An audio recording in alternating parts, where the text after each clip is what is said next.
Muy buenos días, auditores de la Radio Sago en las ciudades de Osorno y Puerto Montt. Estamos en un nuevo fin de semana, en otro fin de semana, uno de los pocos que nos queda ya. Este es el fin de semana 71 de este programa, para compartir con ustedes la parte decisoria y definitoria de este proceso constituyente. Les habla Lorenzo Miranda y como siempre me acompaña mi amigo y colega Miguel Ángel Araya.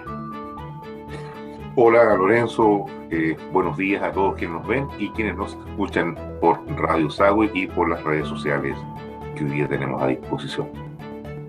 Bueno, y como es habitual en esta serie de programas,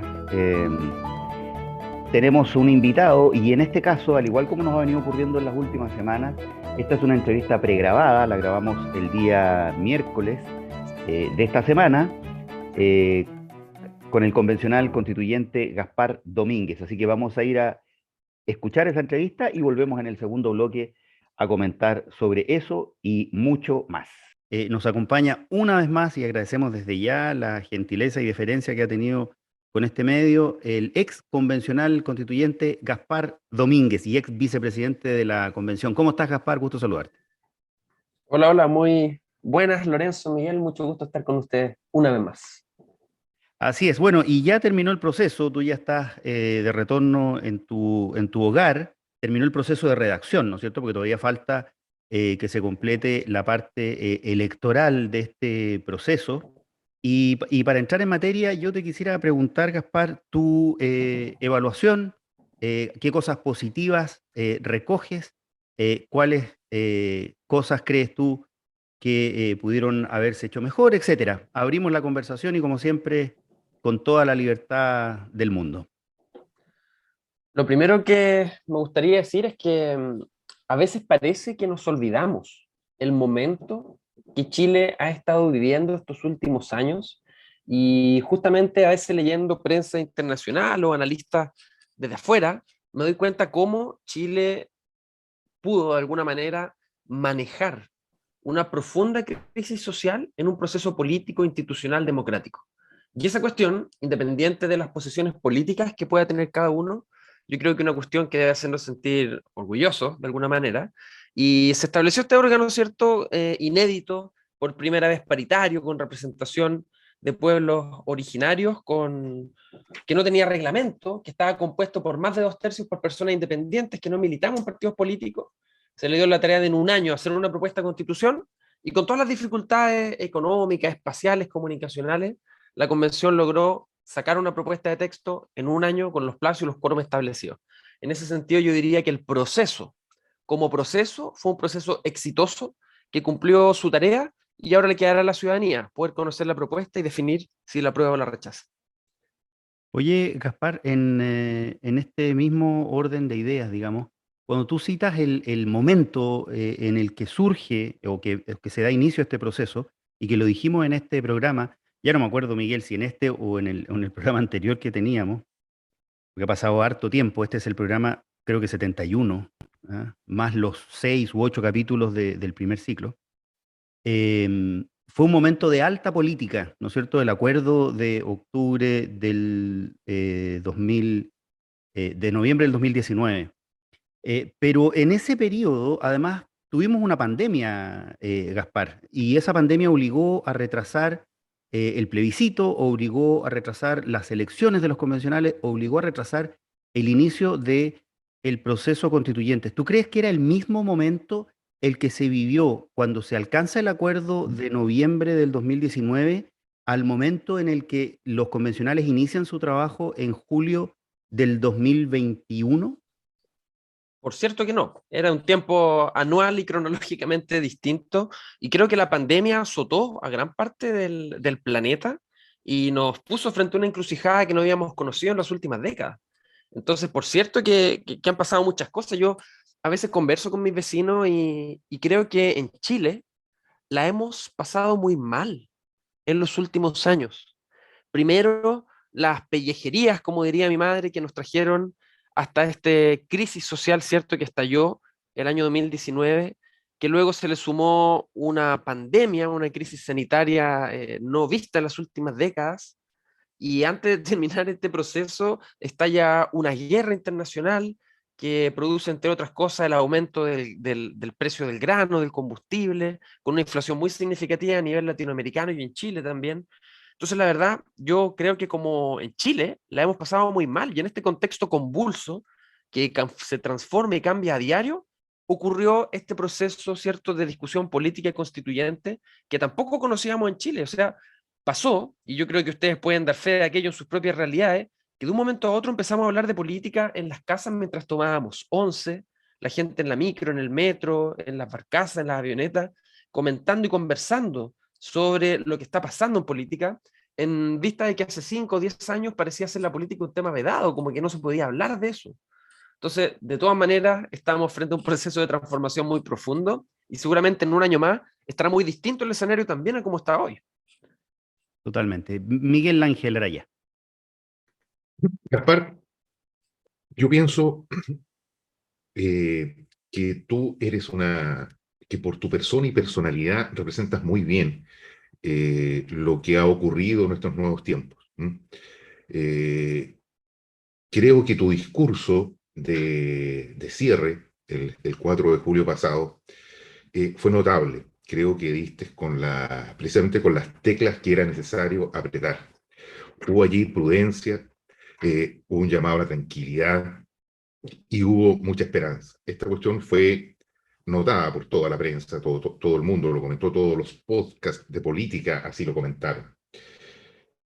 Dicho eso, ¿qué crees tú que faltó en este proceso que no ha logrado convocar a una mayoría arrolladora tras de sí, como todo hacía preverlo al inicio?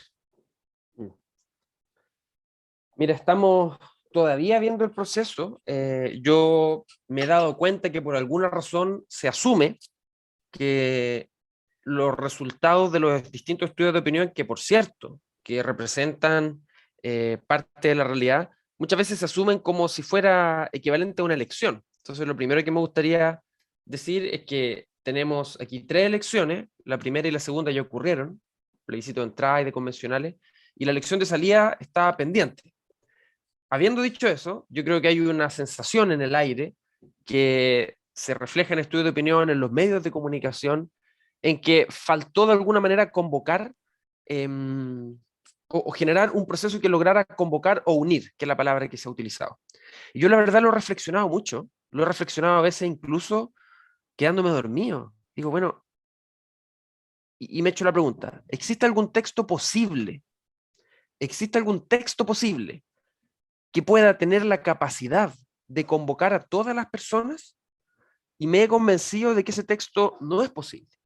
Y pareciera ser que de alguna manera buscamos o estamos pensando que pudiera existir un texto hipotético, que yo he llamado la Constitución imaginaria, que pudiera por arte de magia generar esas condiciones de unión y pensar la unanimidad en un proceso democrático es prácticamente imposible.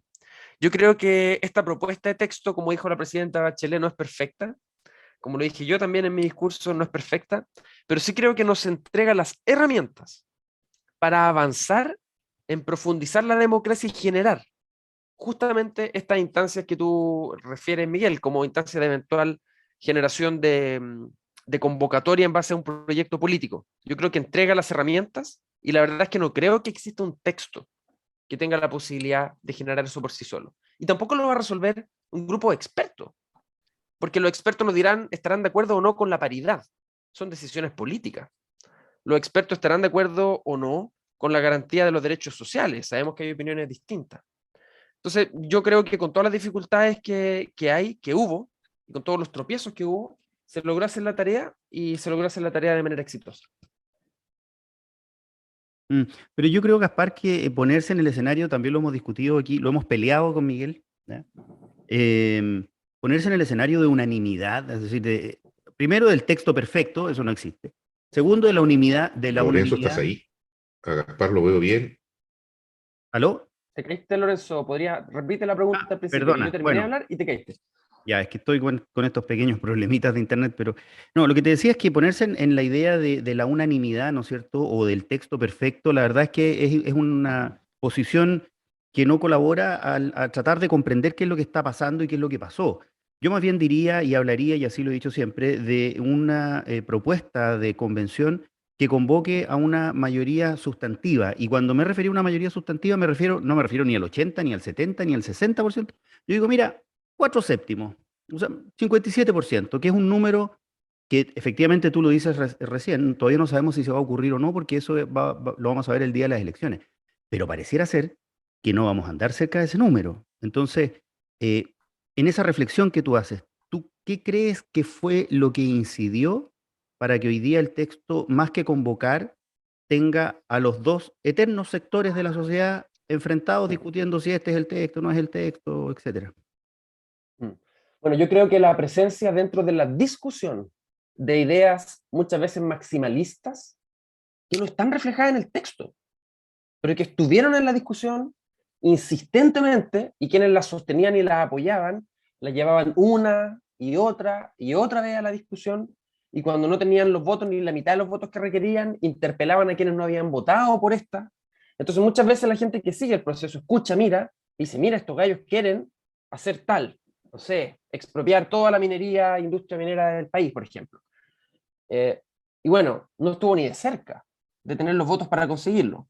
Pero quienes escuchan, ven noticias, escuchan la radio, ven los diarios, dicen, oye, estas personas qué cosas más radicales están proponiendo, aun cuando no estén reflejadas en el texto. Entonces, uno, la presencia de maximalismo dentro de grupos de la convención que no tuvieron la capacidad de leer el escenario político para decir, mira, si bien yo creo que esto está bien, como esto no va a tener los votos, mejor vámonos por este camino. Yo creo que faltó un poco de ese realismo. Lo segundo también, la presencia de que Chile decidió en el proceso democrático de que este órgano fuera compuesto por personas que no teníamos experiencia política o partidista. Y eso tiene una consecuencia. Si tú tomas a ciudadanos que no han sido diputados, que no han sido ministros, y los pones en un órgano deliberativo, es lógico que el echar a andar esta maquinaria presentará algunas dificultades como consecuencia de no conocer la técnica legislativa. Ahora, le da más legitimidad en cuanto la ciudadanía no quería de manera abrumadora que el Congreso escribiera una constitución, quería un grupo independiente, pero bueno, esas fueron las externalidades negativas, ¿cierto? Las dificultades.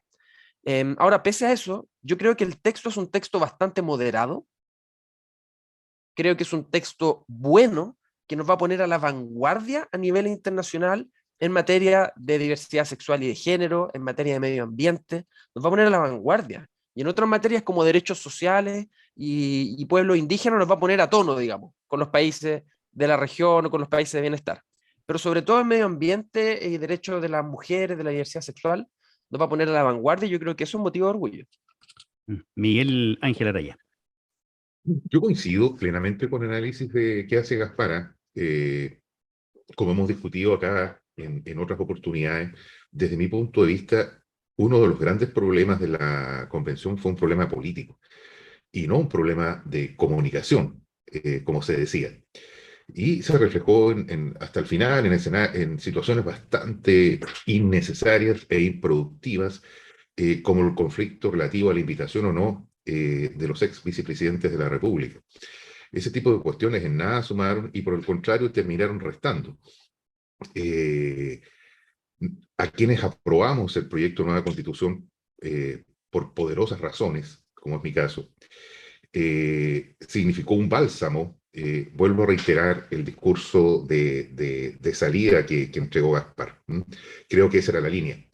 Pero al día siguiente Ricardo Lagos se despacha su opinión y vuelve a poner en tela de juicio este proyecto. ¿Cuál es tu visión, Gaspar, de lo que se viene desde aquí al 4 de septiembre, que es una fecha por lo demás bastante emblemática desde que era aquella en que bajo la Constitución de 1925 se celebraban las elecciones y que tiene una significación bastante importante para el mundo de la izquierda porque fue la última vez que se votó por un presidente y este fue Salvador Allende? Bueno, yo creo que se viene un escenario muy complejo. Y, y muy complejo, digo Miguel, porque hoy día las elecciones democráticas en el mundo están sujetas a desafíos que no conocíamos en la democracia en las últimas décadas. Uno de ellos es la presencia de los medios de comunicación digitales, de las redes sociales, que sabemos y está estudiado que favorecen la polarización. Sabemos, la Universidad de Harvard lo dijo hace unos días en un estudio, bueno, hace unos meses, que las noticias falsas se replican 8 veces más rápido que las noticias verdaderas, y basta conversar con la gente en la calle, y estas noticias falsas son de lado y lado, ¿ah? No es una cosa que sea un atributo único de la derecha. También hay quienes desde la vereda del apruebo establecen como que el solo hecho de aprobar va a mejorar materialmente las condiciones de un día para otro, versus lo del rechazo, que dicen que si se aprueba no iríamos por un abismo. O sea, hay una polarización creciente que es un fenómeno mundial, no solo chileno. Lo vimos con Trump en Brasil, con Le Pen en Francia, Bolsonaro en Brasil, Trump en Estados Unidos, en el Brexit, en el Reino Unido. O sea, es un fenómeno global y en Chile lo estamos viendo con mucha fuerza. Además, en una población que no tiene instrucción en materia cívica. La ciudadanía está estudiando, conociendo el texto constitucional, pero no conoce la Constitución actual. No la conoce. Entonces, estamos en un escenario muy difícil donde además el Estado, y me refiero al gobierno del presidente Piñera, al presidente Boric, a los gobernadores regionales, a los municipios, el Estado, no ha estado a la altura, a mi juicio, del proceso republicano de esta magnitud. Fíjate, en la comuna de Puerto Montt, en nuestra región, el municipio tomó una iniciativa de poder impartir en los establecimientos un documento que se llamaba algo así como Mirada Constitucional, donde conocían las distintas opciones de los candidatos, las cosas que se discutían, las comisiones. Yo creo que eso debiera hacerse a nivel nacional. Me hubiera gustado que el año pasado, en el gobierno del presidente Sebastián Piñera, todos los programas de todas las escuelas públicas y privadas hubieran contado con análisis del proceso constituyente, las universidades, los centros de estudio. Creo que un fenómeno político de esta envergadura y de esta magnitud requiere un esfuerzo de una magnitud que no hemos tenido, y eso tiene consecuencias. Uno, que es más fácil caer en la tentación de la noticia falsa y la desinformación. Dos, que es un proceso complejo en donde cada uno toma las interpretaciones más extremas y mañosas para poder favorecer la posición propia, y nos ha faltado justamente la reflexión crítica que permita analizar la propuesta en todo su mérito. Y por cierto, que quienes más preocupación pueden manifestar hoy día, primero es la gente que tiene muy poco, porque a la gente que tiene poco le dicen que va a perder su casa si es que la tiene, su vivienda social, y si es que todavía le queda algo de plata en la AFP le dicen que se la van a quitar, cuestiones que no están presentes en la propuesta de nueva constitución, pero se le dice y la gente escucha y bueno, se preocupa. Y también está muy preocupado la gente que ostenta hoy día grandes concentraciones de derechos de agua, de poder político, económico, porque de alguna manera ve un riesgo de poder o de tener que redistribuir parte de ese poder dado el escenario que plantea la nueva constitución. Así que yo creo que estamos en un desafío de época, un desafío generacional, y que esto va a tener consecuencias en las próximas décadas, por cierto. Oye, Gaspar, yo no puedo concordar 100% con esta visión, y quizás por un sesgo, y así como dijo recién Miguel, que él aprueba este texto, yo voy a rechazar este texto, y ya lo hemos dicho aquí en el programa, así que no es secreto para nuestros auditores. Pero no concuerdo por lo siguiente, porque todos los argumentos que se dan respecto de la posición que hoy día está tomando o que pudiera estar tomando la ciudadanía, o al menos, digámoslo de la siguiente manera, de la falta de acuerdo muy mayoritario en el contenido de la propuesta, se asume que son incididos por cuestiones externas al proceso, al análisis de las personas, ¿no es cierto? Y pareciera ser que las personas van a ser manipuladas por todo el contenido que se genera, y que cuando votaron en octubre del 2020, bueno, lo hicieron muy informadas y ahora pareciera que están completamente desinformadas. Entonces, ¿no te parece a ti que falta, como bien dijiste tú, un análisis crítico, no solo desde el punto de vista de las cosas más pintorescas que se dieron en la convención, que sin duda no ayudaron, sino que también del carácter del texto que se propone, que yo sí creo que es maximalista, no por su extensión, ¿ya? Para que no caigamos en el tema de contar los artículos, sino que por la manera en la que trata ciertas materias. Tú te referiste recién, voy a poner ese ejemplo porque tú lo tocaste, a los derechos reproductivos y sexuales de las mujeres, yo estoy completamente de acuerdo, es más, yo estoy de acuerdo con la idea del aborto libre, pero no era necesario a nivel constitucional consagrar el derecho a aborto libre, bastaba con consagrar los principios que le permiten posteriormente al legislador democrático regular esas materias. Entonces, ¿no crees tú que de parte de los convencionales también, y te lo planteo a ti, falta ese análisis un poco más sereno, decir, oye, ¿sabéis qué? Pucha, en esto a lo mejor nos equivocamos, la sociedad no está respondiendo como esperábamos, y no simplemente decir, mira, este es un problema de fake news y comunicacional. Mm. Bueno, sobre lo primero, tú comparaste con la elección de octubre, ¿cierto? Que nos trajo la prueba. Ahí la pregunta era distinta, porque la pregunta era, ¿usted aprueba la posibilidad de sentarse a discutir, escribir una nueva constitución o la rechaza? Entonces es natural que frente a la pregunta de, ¿usted quiere darse la posibilidad de al lo menos discutirlo? Hay una amplia prueba. A mí me parece que es más o menos razonable. De hecho, creo que debería haber sido más a prueba, porque un 22% de las personas en Chile dijeron, mire, ni siquiera quiero discutirlo. Pero bueno, entonces no es comparable, porque ahora hay un texto. Y claro, por cierto que hay personas doctas que se han leído la Constitución actual varias veces y la propuesta varias veces también y tendrán buenas razones para aprobar o rechazar. Pero yo no estoy hablando de las personas con estudio en Derecho, Lorenzo. Estoy hablando de las personas que yo me encuentro todos los días en cabildos, reuniones, conjuntas de vecinos, en Puerto Montt, Futaleufú, Chaitén, Palena, en Santiago, en todas partes. Y las preocupaciones que tienen las personas no son la posibilidad de captura del Consejo de la Magistratura porque es menos de la mitad jueces. No es que el tribunal no tenga el control preventivo para materias de reforma constitucional y bueno, cómo evaluar de que la reforma sea constitucional. Estas no son las preocupaciones de las personas, no son. Las preocupaciones de las personas mayoritarias, y lo digo porque yo estoy trabajando en terreno, hablando con personas en la calle, es que no van a tener vivienda propia, es que le van a quitar sus fondos de pensiones, y es que los carabineros no van a tener armas.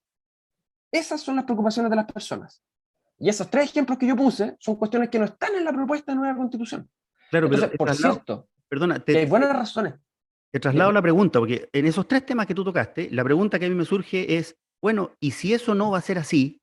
¿Qué costaba con consagrar aquellas indicaciones que pedían que se dijera exactamente eso? Mira, podríamos hablar cada uno de las materias. No hay ninguna constitución del mundo que garantice el derecho a la vivienda propia. Qué absurdo sería. Está garantizado el derecho a la propiedad, está garantizado el derecho a la vivienda. Que en la constitución actual no está el derecho a la vivienda. ¿Qué significa que se garantice el derecho a la vivienda propia? Que si yo arriendo, yo podría ir a un tribunal y exigir que me den una casa. Y si me la dan, yo la puedo vender, me quedo con la plata y voy de nuevo al tribunal a exigir que me den otra. Y podría ser un negocio así, digamos, si se garantizara el derecho a la vivienda propia. O sea, son cuestiones absurdas y que ellos lo saben. Quienes ingresaron la indicación que dice derecho a la vivienda propia, lo saben. Y se ríen a comidilla en el pasillo al salir, funcionó. Buena jugada comunicacional. Ninguna constitución del mundo garantiza eso, por Dios. O sea, tener que salir a explicar esa cuestión ya es absurdo para cualquier persona que haya estudiado un año de Derecho. Entonces, hay una cuestión aquí que te digo, Lorenzo, pueden haber buenas razones de alguien para querer aprobar, para querer rechazar o para estar en duda. Pero el grueso de la masa, de la calle, de las personas que están en la posición de rechazar es por cuestiones que no están contenidas en el texto o por cuestiones asociadas al proceso. Yo he escuchado cosas como, ¿cómo vamos a aprobar el texto que escribió el pelado Vale? ¿Cómo vamos a aprobar el texto que escribió un gallo desde la ducha? Entonces aquí los problemas han sido los maximalismos, como dije recién, la presencia de eventos desafortunados, los monos disfrazados, los votos de la ducha, el pelado Vale. Y tercero, el no tener conocimiento sobre cómo es el proceso circular de conformación de la norma. Entonces no puedes discutir o no puedes diferenciar lo que terminó en el texto de lo que se discutió. Yo creo que por ahí van los problemas. Ahora, hay maximalismo, por cierto.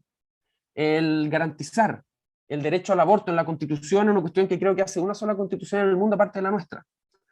No tengo el dato, digamos, podría revisarlo, pero me parece que somos la segunda en el mundo. Garantizar con el nivel de detalle que tenemos en la Constitución actual la expropiación también es un acto de maximalismo.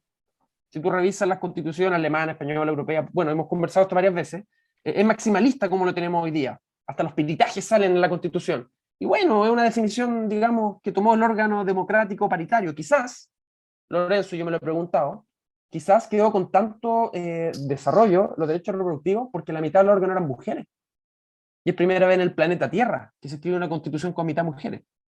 Quizás nos sorprendamos y veamos que cuando los procesos constituyentes tengan a mitad de mujeres, van a empezar a aparecer estas cuestiones que nosotros consideramos maximalistas. Sí, ahora, eso, y le doy la palabra a Miguel, lo que refleja es el carácter identitario que tiene también la convención. ¿Te fijas? Y al final, claro, yo quiero que quede mi banderita y coloco mi banderita, pero esto yo creo que es de las cosas que no contribuye a que hoy día estemos todos convocados por el texto. Miguel Laraya. Mirando lo que se viene para futuro, yo te quería plantear lo siguiente para conocer tu opinión, Gaspar. Yo pienso, en mi análisis, que lo que se ha venido denominando desde hace bastante tiempo el eje izquierda-derecha es una apreciación binominal que no sirve para comprender la realidad que estamos viviendo. Pese a que pareciera ser como aparente que precisamente allí se encuentra, desde que la derecha se abanderó muy tempranamente por el rechazo y toda la centroizquierda no lo hizo. Yo lo veo en lo personal de una manera distinta. Aquí hay una élite aterrada de perder poder, ¿m? Que se enfrenta a una ciudadanía que ha despertado y respecto de la cual evidentemente los partidos no dan el ancho. Por eso se producen todas estas especificidades que señala Lorenzo, por eso hay tanta identidad distinta y dispersa. A lo cual los partidos no pueden responder porque los partidos tenían una lógica absolutamente maximalista, todos, fundamentalmente los partidos de la izquierda. Como quiera que sea, el rechazo ha tenido que hacer bastante poco para que energía se nos aparece. Se tomó la decisión anticipada Bueno, un pequeño problemita. de Perdona, discutir. perdona, Miguel, repite un poquito, quedaste en el rechazo ha tenido que hacer bastante poco. Decía yo que el rechazo ha tenido que hacer bastante poco para enfrentar la situación actual. Tomaron la decisión anticipadamente y desde mi punto de vista adecuada, sacar los partidos de la primera línea, pese a lo que ocurrió esta semana, en que pudimos observar cómo José Antonio Kast sí estaba asumiendo una postura radical por el rechazo y hoy pretendiendo transformarse en su rostro. Pero, así como veo eso, observo que no existe una conducción clara y nítida por el apruebo. No sé si compartes este análisis, Gaspar, pero me gustaría saber tu opinión fundamentalmente respecto de dos cosas. ¿Es necesario, desde tu punto de vista, que exista una conducción más nítida del apruebo y, en su caso, quién debería hacer eso? Nos Sí, quedan no, estoy cinco, Gaspar, completamente de acuerdo. nos quedan 5 minutos, así que te doy la palabra y después también para un cierre tuyo. Sí, estoy de acuerdo. Justamente hoy día estamos a algunas semanas ya de que sea la elección y podemos ver que por lado y lado pareciera ser que no hay claridad de quiénes son los liderazgos, las vocerías, quién lleva la batuta. Y cuando hay una campaña por un rostro es mucho más fácil.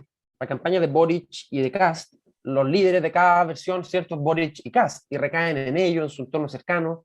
Hoy día son dos opciones más o menos etéreas. Una opción que es un camino, otra opción que es otro camino.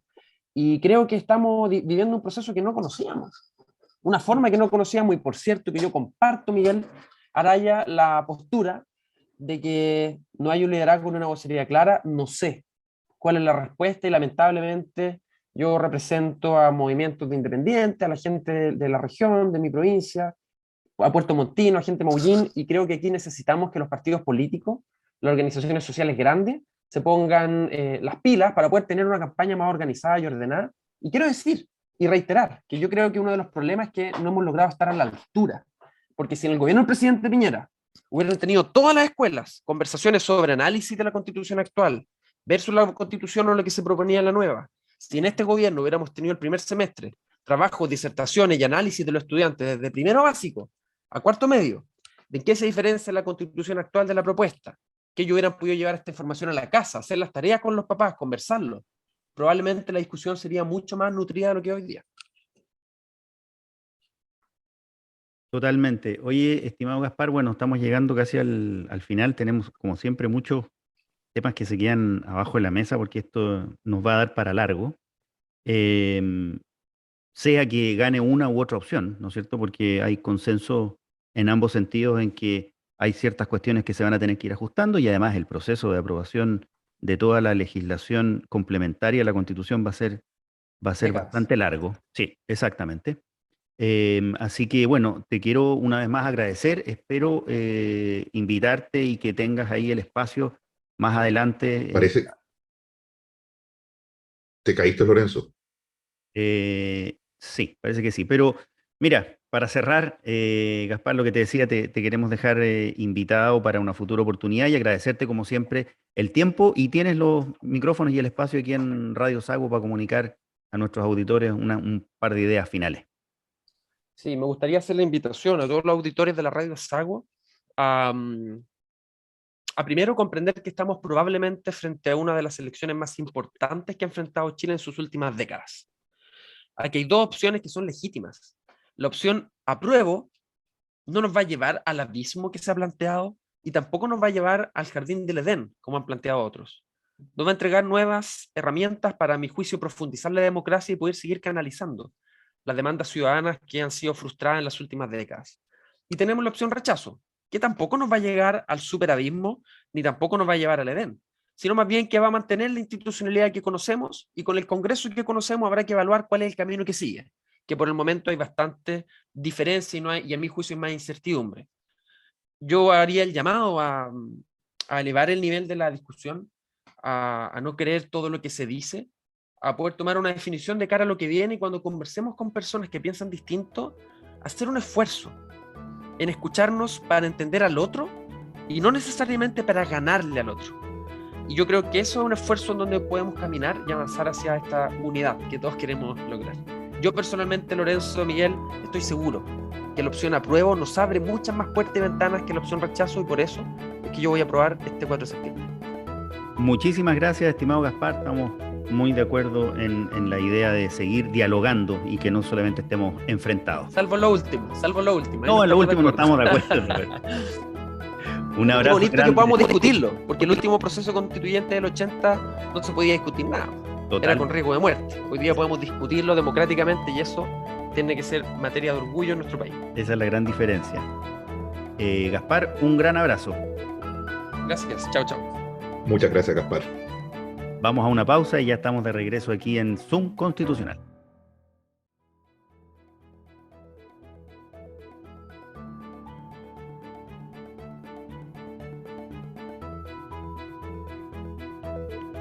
Muy bien, estamos de regreso aquí en Radio Sago en este día domingo compartiendo la conversación, el diálogo fraterno o lo más fraterno que se pueda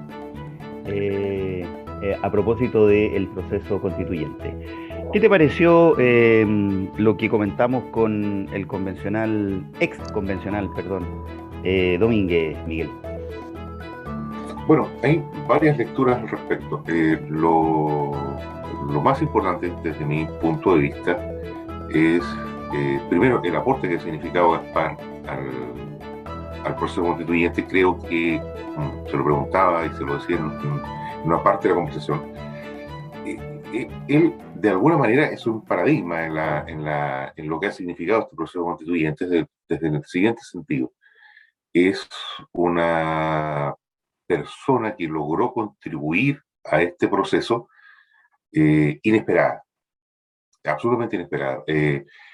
Desde los siguientes puntos de vista, es una persona desconocida, como se ha venido denominando, un médico rural, es representante de la disidencia sexual, es además una persona joven y ha puesto, creo yo, esperanza, tino y criterio en este proceso. Y desde el último punto de vista ha además señalado su disposición a colaborar a la difusión de los contenidos de esta propuesta constituyente. Esperanzador. Esa es la idea que me queda a mí de la conversación con Gaspar. Bueno, yo tengo una opinión parecida con un matiz, y es que efectivamente todos estos atributos que tú señalas, yo creo que yo mismo los aprecié en Gaspar. Hemos conversado, yo creo que es el convencional con el que en más oportunidades hemos conversado. Lo tuvimos cuando era candidato y posteriormente cuando era convencional, luego cuando era vicepresidente y ahora que es ex convencional también. Sin embargo, todos estos atributos desafortunadamente no fueron eficaces y no se transmitieron, ¿no es cierto?, a la mayoría más vociferante de la convención y se vieron superados por esa mayoría vociferante, que finalmente lo que logró hacer desde ambos extremos de la convención fue dejar una pésima impresión respecto del trabajo desarrollado por la convención, ¿ya? Esto en lo comunicacional. Y en el trabajo de fondo, también creo que le pasó un poco eso, porque Gaspar es una persona en sus ideas, digamos, y por lo que lo conocemos a través de estas conversaciones, bastante equilibrado, de ideas relativamente modernas, podríamos decir. No tiene una visión que esté anclada en un pasado que añora, respecto a una idea de sociedad, sino que todo lo contrario. Pero eso no fue posible, en mi opinión, en algunos aspectos del texto resultante, de consolidarse. Pero efectivamente es de los convencionales que uno hubiese querido que ese hubiese sido el tono mayoritario de la convención. Cuestión que claramente no estamos viendo en otros convencionales que están en este minuto también en campaña, porque digámoslo, el ex convencional Domínguez va a entrar en campaña por el apruebo. Muestra de ello lo sucedido el día viernes, hechos lamentables en una actividad del convencional eh, Stingo, donde se han filtrado algunos videos de que termina la actividad con hechos violentos, con 3 personas heridas que aparentemente no estaban de acuerdo con algunas de las cosas que planteaba el convencional, y ha salido un fragmento de su intervención de manera muy dura, un poco en el tono que él tiene, ¿no es cierto? En un tono que no es dialogante. ¿Mm? Pero compartimos en general lo que señalas tú, Miguel, de Gaspar. Claro, yo recuerdo, vamos a develar algunas cuestiones que nunca hemos dicho en vivo. Fuiste tú que me dijiste, debemos entrevistar a un candidato a la constituyente por la, por nuestra región, eh, que es un tipo extraordinario. Tú lo dijiste, en referencia precisamente a Gaspar. Eh, Lleno de ideas, que es verdad, lleno de ideas. Y yo creo, y aquí tengo un punto de vista distinto contigo, creo que esas ideas sí se plasmaron. No tengo la convicción que tú señalas de la constituyente. Es verdad, quedó un poco en la retina de todos nosotros esta cosa del votar desde la ducha, eh, o ciertas altisonancias de algunas personas, pero en general el resultado, yo pienso que está a la vista. Y es un proyecto macizo que puede gustar o no. Todos sabemos ya que a ti no te gusta, pero es un resultado que es un resultado posible, es un resultado necesario, es un resultado justo. Y bueno, la ciudadanía tendrá hoy día que responder. Mm, Yo creo que hay que hacer una distinción entre lo posible, ¿no es cierto? Lo justo y lo adecuado, no sé si fue el otro término que utilizaste. Yo creo que el resultado en términos del texto, ¿ya? En términos del texto, no es lo que se ha sostenido, ¿no es cierto?, que sea un mamarracho, eso es efectivo, el texto no es tal cosa. Tiene un capítulo, que es el capítulo dedicado fundamentalmente a los derechos fundamentales, que es lo que se requiere, ¿no es cierto? Pero si es lo justo, sería interesante entrar en ese análisis. Eh, me quedan dudas. ¿Por qué? Porque, y esto yo creo que es finalmente parte del problema que está enfrentando hoy día la posibilidad de aprobar este texto, ¿ya?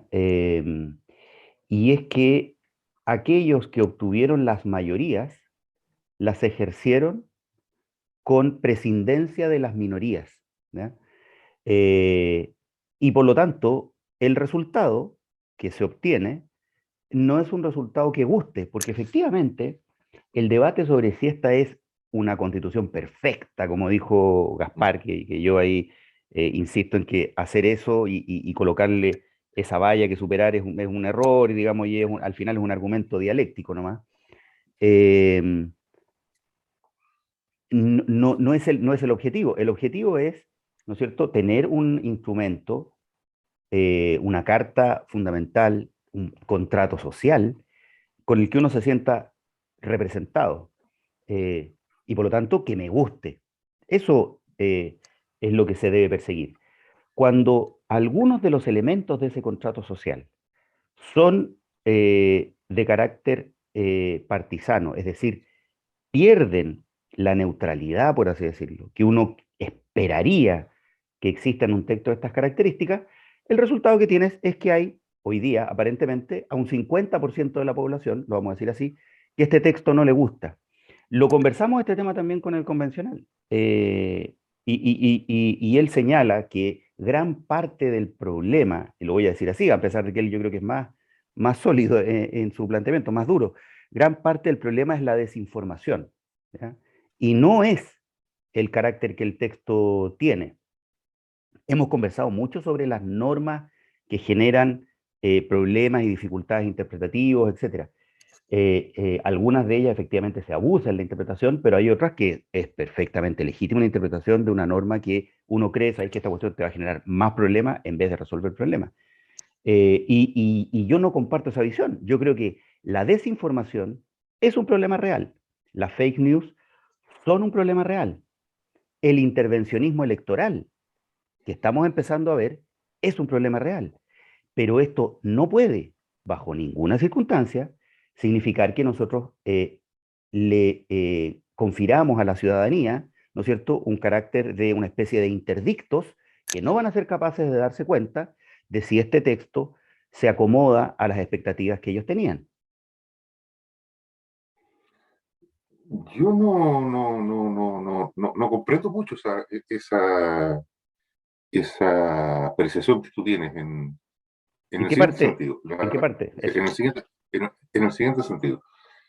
¿Qué parte de la Constitución es partisana? ¿En qué sentido es partisano? Cuando uno dice partisano, está señalando que es una constitución de contenido ideológico. ¿Cuál es Así el es. contenido ideológico? ¿Cuál es el contenido ideológico que Hay está en el mucho, pues proyecto? Miguel, hay mucho. ¿Cuál? Sería muy largo conversarlo, pero por ejemplo, lo que tiene que ver con ya lo hemos conversado y lo conversamos recién con el convencional y por eso lo voy a citar, el contenido de los derechos reproductivos, que alcanza incluso hasta regular el aborto libre en el texto constitucional. El aborto es una política pública y es un Claro, error, y es un error gigante. y dentro Pero perdona, Miguel, pero tú me preguntaste, entonces te quiero responder.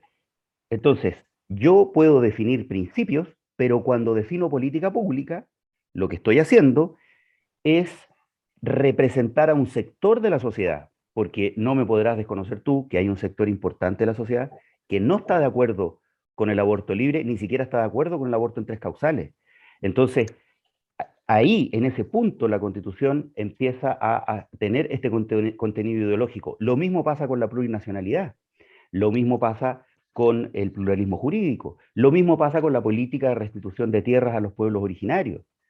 Lo mismo ocurre en materia de protección de derecho de propiedad, donde claramente hay tintes que son de corte ideológico. No es una constitución neutra. Bueno, las cosas neutras no existen, ¿eh? Y eso es muy distinto entre la neutralidad y el planteamiento respecto de que sea una constitución de corte ideológico. Indudablemente cambia el paradigma. Es decir, le propone a la sociedad chilena la posibilidad de construir una sociedad en homenaje a las personas, no en homenaje al mercado.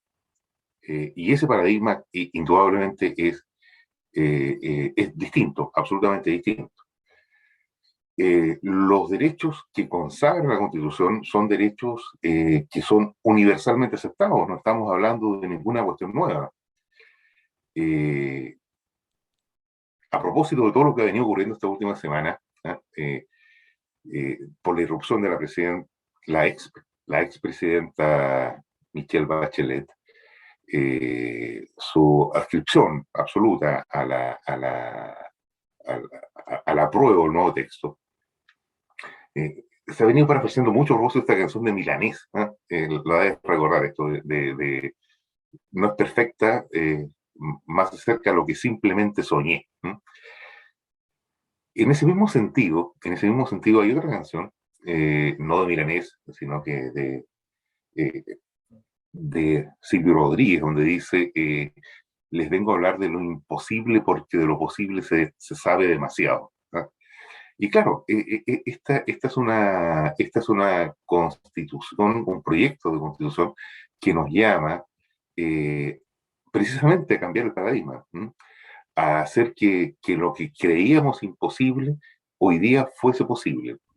Creíamos imposible que los derechos fueran garantizados en su dimensión social. Pensábamos que solo eran espacios para que los particulares pudieran hacer un negocio, ¿no? Pensábamos que la educación era un lugar en donde los particulares podían hacer negocio. Pensábamos que la salud era un lugar donde los particulares podían hacer negocio. Pensábamos que el territorio era un lugar donde los particulares podían hacer negocio. Y nos encontramos con una propuesta que viene desde la ciudadanía, que dice, ¿sabe qué? No, no es así. Estos son espacios que deben ser garantizados a todos los chilenos. Y a mí eso me parece realmente extraordinario. Hay poesía, hay música en eso. Mira, yo creo que la Constitución, o sea, este texto, e insisto en esto, y tiene este corte ideológico sin duda, porque lo que hace no es proponer, lo que hace en ciertas áreas es imponer, impone una visión de sociedad. Entonces, esa visión de sociedad no debe estar reglada a nivel constitucional. Esto es precisamente todo lo contrario. La visión de sociedad debe estar plasmada y debe quedar entregada en su manera de concretarse al legislador democrático. Entonces, voy a poner un ejemplo. En materia de restitución de tierras a los pueblos originarios, que es un ejemplo que hemos puesto en varias ocasiones, pero lo voy a citar nuevamente. El texto constitucional no solamente consagra el principio, ¿no es cierto? Hay que reparar a los pueblos originarios, sino que además define cuál será la política pública preferente de reparación y la define como la restitución de tierras. Y además la califica de interés público, ¿no es cierto? Y por lo tanto habilita para expropiar con la finalidad de restituir tierra.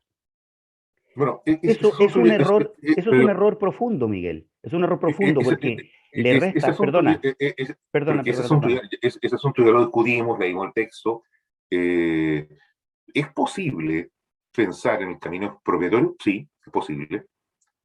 ¿Es el único camino? No, no es el único camino. Pero Miguel, es un error que la Constitución define una política pública y le sustraiga al legislador democrático y le sustraiga a la ciudadanía la posibilidad de definir cuáles son las políticas públicas en diversas materias. Lo mismo ocurre en materia de medio ambiente.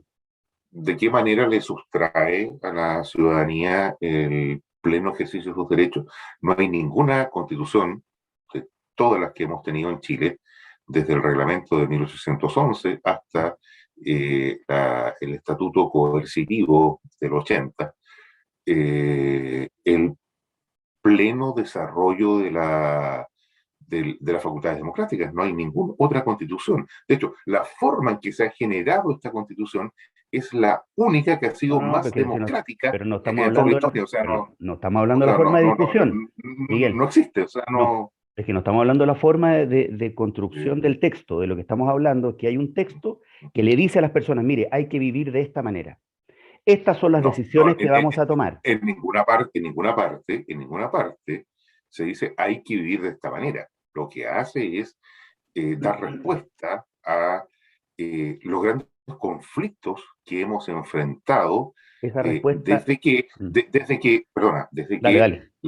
desde la Constitución, que fue efectivamente partisana, que es la que tu sector defiende. Yo no sé cuál es mi sector, Miguel, pero tú insistes en eso, pero está bien. No, pues si tú lo hemos dicho, ya sinceramos esta cuestión frente a la ciudadanía. No, no, es que yo no milito en ningún partido político, así que no sé cuál es mi sector. No, pero no es necesario militar en ningún partido político para tener una adscripción a un determinado sector Bueno, político. pero superemos el tema, porque si No, fuese no, no, así, no, no, no, no, si no, fuese así, digamos, mi sector ya dijo digamos que las esta cosas como constitución, son. pero si fuese así, mi sector ya dijo, si fuese mi sector, que esta constitución está fenecida. Así que superemos ese punto porque nos No, no, quedan 5 minutos, 6 minutos. no lo tengo tan claro Está en la porque prensa, lo dijo la UDI, José Antonio Cast dijo otra cosa. sí, Y pero José Antonio Cast es fue, una parte muy pequeña de ese sector. ¿Mm? bueno, fue el sector, fue José Antonio Cast quien salió a defender Pero es una parte eh, muy eh, pequeña del sector. la constitución de Pinochet. Por eso. José Antonio Cast quien ha asumido la vocería del rechazo. Bueno, hablemos de la constitución de Pinochet entonces, y hablemos de la dictadura, y hablemos de los 30 años, y saltémonos el texto. No, lo que hay que hacer, Miguel, es concentrarse en este texto que está imponiendo, que está generando ciertas reglas que deben quedar entregadas al legislador democrático. Tú dijiste recién, la constitución viene a resolver, la constitución no está para resolver problemas, la constitución está para establecer los principios sobre los cuales vamos a sustentar la vida en común. La constitución no está para decirnos cuál es el modelo de salud que debemos tener, la constitución no está para decirnos cuál es el modelo de educación que debemos tener, la constitución no está para decirnos cuál es el modelo de previsión social que debemos tener. La Ninguna de constitución esas está, cosas pero si ninguna de esas cosas lo dice el proyecto, pues no dice perdón, cuál es el modelo de salud, no total, dice pero cuál es la forma Miguel, en que perdón, debemos vivir. el modelo de salud está absolutamente definido. Faltó que agregaran los códigos FONASA nomás y con eso estábamos al otro lado. No, porque no dice eso, Miguel, por no dice favor, eso. el texto no se limita. Dice que tiene que ser un derecho universal y dice que los actores de ese modelo universal pueden ser públicos o privados. No, no, no, no. Dice algo mucho más profundo. Dice que existirá un sistema de salud único y universal, público y gratuito, con lo que podemos ¿Sí? estar de acuerdo. Pero Con eso no es actores un públicos y principio. privados, Sí, pero eso no es un principio. Eso es la como, definición de la como, política pública. como ocurre, por ejemplo, En la Constitución del 80. como ocurre, por ejemplo, en la cuna del liberalismo, ¿cuál es? Inglaterra. Pero Miguel, sí está perfecto. Es lo mismo, Pero está es lo perfecto, mismo, pero no es el punto. es lo mismo, es lo mismo. Lo Pero que no es pasa el es punto. que hay sectores que les complica que tal vez no podrán lucrar con el cáncer de las personas. ¿Eh? Les preocupa a las ISAPRES, les preocupa a los dueños de las clínicas, que son las mismas ISAPRES, y les preocupa a las farmacias, que son los mismos dueños de las clínicas de la ISAPRES. ¿Mm? Entonces, eso es lo que hace visible el por qué las personas en Chile se cansaron. ¿Qué más quisiéramos todos? Que existiese efectivamente, por ejemplo, un mercado libre. Todo lo quisiésemos. Pero nos encontramos que existe colusión, integración vertical, que, como a propósito del mismo ejemplo que estoy dando, son los mismos señores los dueños de la clínica, los dueños del ISAPRE y los dueños de la farmacia. Esa cuestión es imposible de sostener en una sociedad que pretenda sostener que tiene un sistema de libre mercado. Bueno, pero lo que tú estás infiriendo. Veo tu cara. Claro, esa cuestión molesta. ¿Y por qué molesta? No, no, no, no, Porque sí, espérate, Miguel, es que estás confundiendo dos cosas. esta cuestión de qué se trata. ¿Qué es lo que está en juego acá? ¿Qué vamos a votar este paradigmático 4 de septiembre? ¿Quiénes se enfrentan acá? ¿Es la derecha y la izquierda? No. Aunque hay muchos elementos, como lo conversábamos con Gaspar, para pensar así. Pero eso es una nube. Eso realmente no es verdad. Lo que está en juego acá es el interés de una élite que siempre ha gobernado, que siempre ha decidido cuál es el justo y correcto interés de la República en contra de los gobernados. Y ahora lo tienen que Donde decidir otros. Donde los gobernados dijeron, ¿sabe qué? Esto no me gustó. Me Bueno, aburrí. mira, Miguel, hay me una cansé. confusión grande entre sostener, porque eso parecería ser que yo lo sostengo, que a mí me interesa defender el negocio de las ISAPRE, el negocio de las clínicas, el negocio de las farmacéuticas, el negocio del camión que reparte los medicamentos, el negocio del tipo que envasa los medicamentos. Entonces, esa es una imputación que no responde al punto que estamos conversando. Y el punto que estamos conversando es muy sencillo. ¿A ti no te parece correcto que sea la sociedad chilena, a través de los procedimientos democráticos, la que defina el modelo de salud que debe operar en el país? ¿A ti no te parece correcto? A ti lo que te parece correcto es que en este texto constitucional quede definido aquel modelo que a ti te acomoda, que además te quiero decir lo siguiente, que yo comparto, pero tenemos una diferencia fundamental de cómo eso se debe expresar. Porque yo no creo que le debamos imponer eso a los ciudadanos en el texto constitucional. ¿Qué es lo que debe hacer el texto constitucional? Asegurar el derecho a la salud, el derecho a la educación, el derecho a la seguridad social, más no resolver cuál es la forma en que ese derecho se entrega a las personas. El derecho a resolver sobre aquello lo tienen los ciudadanos y esta Constitución se los quita. Se los No, quita. no. ¿En qué parte? ¿En qué parte de la Constitución le quita a las personas? Al definir cuál es el modelo de salud que vamos a tener, le quita el derecho a las personas de resolver cuál es el modelo de salud que quieren. Bueno, Miguel, ya ¿cuál es el modelo? Pero por supuesto, un sistema de salud público, único, integrado. Eso no es un principio, eso es una política pública. No. Lamentablemente, Miguel, se nos ha acabado el tiempo. Yo creo que nos quedan 6 fines de semana. No sé si son 6 o 7, sumando el plebiscito propiamente tal. Queda muy poco y la conversación se va a poner muy entretenida. Vamos a ver cómo articulamos conversación sobre texto, creo yo, porque es bueno entrar a desmenuzar qué es lo que verdaderamente dice la norma, a ver si nos ponemos de acuerdo en alguna cosa. Estamos de acuerdo en varias cosas, Lorenzo. Estamos de acuerdo en que la Constitución de 1980 murió. 1000%. En eso estamos de acuerdo, ¿ves? ¿Cómo la vamos a cambiar? ¿De qué manera? Tenemos una a la mano. Que exactamente. Es aprobar el 4 de septiembre. Si no, tenemos la promesa de quienes nunca han logrado pasar la prueba democrática, que ahora sí nos prometen que la van a cambiar. Bueno, acaban de votar todos esos unánimemente la rebaja a 4/7 del quórum de la Constitución vigente. Don Miguel, hemos llegado al final veremos. Sí, hemos llegado al final del programa. Un abrazo y nos encontramos la próxima semana. Nos vemos, querido Lorenzo. Y con ustedes nos encontramos en un nuevo Zoom constitucional en 7 días más.